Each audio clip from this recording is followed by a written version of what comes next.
ఓం సాయిరామ్. ఈరోజు 1914వ సంవత్సరం ఫిబ్రవరి నెలలో 2వ తారీఖు ఏప్రిల్లో జరిగిన నెలలో దేవుగారు షిరిడీ వెళ్ళినప్పుడు ఆయనను జ్ఞానేశ్వర చదువుని బాబావారు చెప్పారు. తెల్లవారుజామున గురువారం బీవీ దేవుగారికి అద్భుతమైనటువంటి కల వచ్చింది.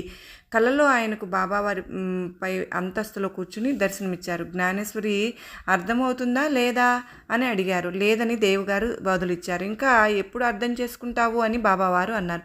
దేవుగారు కంట తడి పెట్టుకుని, మీరు అనుగ్రహించినదే పారాయణ చాలా కష్టంగా ఉంది, ఎంత ప్రయత్నించినా అర్థం కావట్లేదు అని అన్నారు. అప్పుడు బాబావారు, చదివేటప్పుడు తొందరపడుతున్నావు, నా ముందు కూర్చుని నా సమక్షంలో చదువు అని అన్నారు. దేవుగారు ఏమి చదవమంటారని అడిగారు. ఆధ్యాత్మ చదువు అని బాబావారు చెప్పారు. పుస్తకం తీసుకురావడానికి దేవుగారు వెళ్ళారు. అంతలో మెలకు వచ్చి కళ్ళు తెరిచారు. కలలో కనిపించిన దృశ్యాన్ని తలచుకుని దేవుగారు పులకించిపోయారు. ఆ సమయంలో దేవుగారు మానసిక పరిస్థితి ఊహించుకుంటే మనకు కూడా అంతులేని ఆనందం కలుగుతుంది.